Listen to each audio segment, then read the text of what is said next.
In the frozen winter of 1959, deep in the Ural Mountains of Soviet Russia, 9 experienced hikers set out on what was supposed to be the adventure of a lifetime.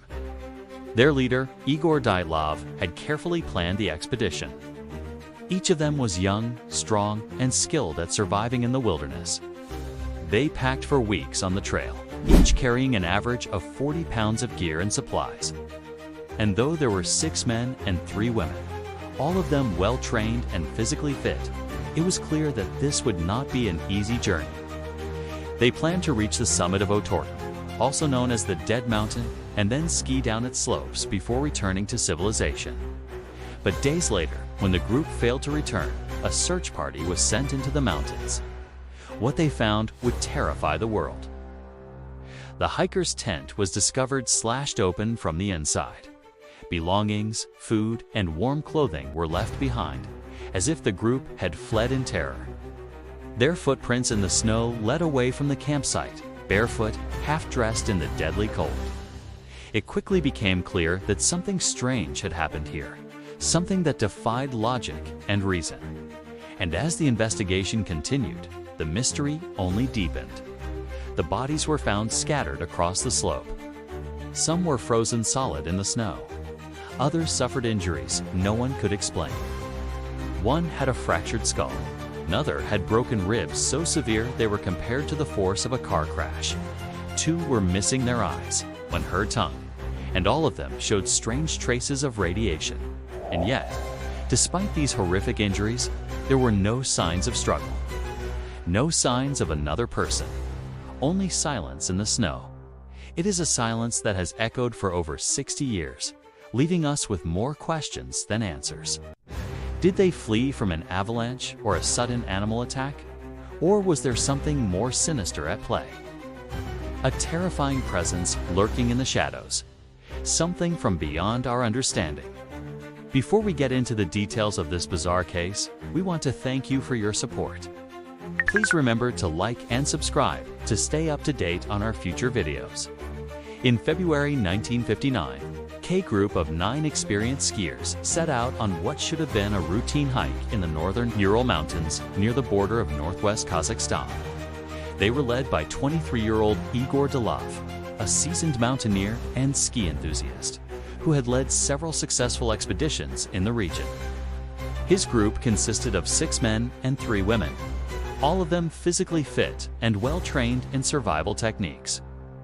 Over the next few days, the group made their way through heavy snowdrifts and sub-zero temperatures. But they pressed on, excited to reach their destination, the summit of Mount Otterworldly, also known as the Dead Mountain. On February, after 9 days on the trail, they set up camp near the mountain's northwest slope. But it was here that things took a terrifying turn. During the night, the temperature plummeted to 58 degrees Fahrenheit, unusually high for the region in the dead of winter. Yet no one in the group seemed to notice or care. That is, until morning rolled around and the terrifying reality of their situation became clear. When one of the hikers unzipped the tent flap, he was met with a scene that would forever be seared into his memory. The tent had been slashed open from the inside, suggesting that whoever or whatever had entered had done so with great force and haste. And once outside, they had fled without a moment's hesitation. He quickly woke the others, and together they emerged from the tent to find their belongings strewn across the snow-covered ground. Food and warm clothing lay abandoned, as if the group had suddenly been called away in terror. The hikers were only half-dressed, and they had left their footwear behind, including their ski boots. But perhaps even more perplexing was the state of the tent itself. According to Yuri Krivonoshenko, one of the hikers, the tent had been cut open with such force that even a man with a knife could not have accomplished the feat. Something had evidently torn through the canvas with bare hands, perhaps in a panic or perhaps under the influence of some unknown force. But what could have driven the group to abandon their supplies and flee into the freezing wilderness? As they stood there contemplating the strange events, the answer arrived in the form of a growing wind and the ominous rumble of an approaching avalanche. Without wasting any more time, they set off in the direction indicated by the group's footprints. As they ventured deeper into the snow-covered terrain, the landscape bore witness to a horrifying sight. Scattered across the slope were the bodies of the 9 missing hikers. Some were found frozen solid in the snow, while others appeared to have succumbed to the freezing temperatures. With injuries that defied explanation, one hiker had a fractured skull, while another had broken ribs that were compared to the force of a car crash. 2 were missing their eyes, one her tongue. All of them had strange traces of radiation. Yet, despite these horrific injuries, there were no signs of struggle. No signs of another person. Only silence in the snow. It is a silence that has echoed for over 60 years, leaving us with more questions than answers. Did they flee from an avalanche or a sudden animal attack? Or was there something more sinister at play? A terrifying presence lurking in the shadows, something from beyond our understanding. As the news of the tragedy spread, theories began to emerge, each more outlandish than the last. Some claimed it was an avalanche. But this was quickly ruled out, as the hikers would have been buried under a wall of snow and ice, not scattered across the slope. Others whispered about Soviet military experiments, secret weapons, or radiation, given the strange traces found on the bodies. Still others believed in something older. Before we continue, we kindly ask you to support our work.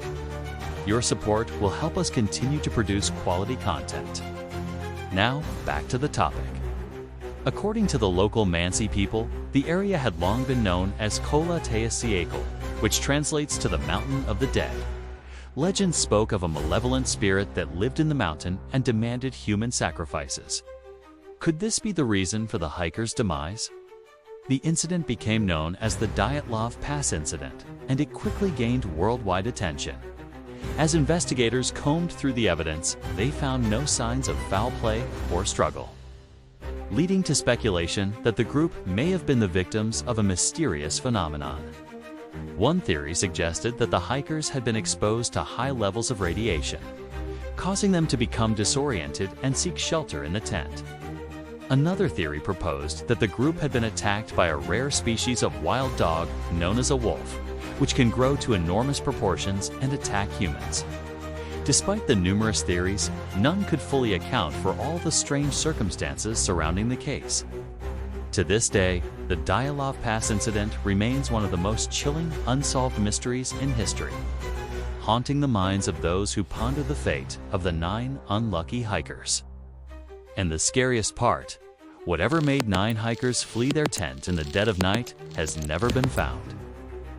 In the immediate aftermath of the tragedy, Soviet authorities attempted to cover up the incident, releasing a statement that blamed the group's unusual behavior on compelling natural forces. However, as word of the Dyatlov Pass incident spread, public outcry forced the government to launch an official investigation. The findings were bizarre and contradictory. The group's tent had been cut open from the inside, yet the bodies showed no signs of struggle. The hikers had abandoned their supplies and fled barefoot in sub-zero temperatures, yet they had covered several kilometers before collapsing. And all of them exhibited strange traces of radiation, yet no one could account for where it had come from. In the end, the investigation was closed with a verdict of an unknown compelling natural force. But many believed that this was a cover-up to hide the truth. Perhaps the Soviet authorities feared the implications of admitting to such a bizarre and unexplainable incident. Or maybe they knew more than they were letting on. In recent years, new theories have emerged, suggesting that the group may have been the victims of a secret military experiment, exposure to radioactive elements, or even an encounter with extraterrestrial beings. Some have pointed to the location of the incident, situated near a restricted military zone and known for strange atmospheric phenomena. Could this be the reason for the bizarre behavior exhibited by the hikers? Or are we still in the dark about what really happened in the frozen wilderness of the Urals? The Dyatlov Pass incident serves as a chilling reminder of the mysteries that still exist in our world, reminding us that there are some things we may never fully understand. Now we want to hear from you. What do you think happened to the Dyatlov group? Let us know in the comments below. and don't forget to support us. Thanks for watching.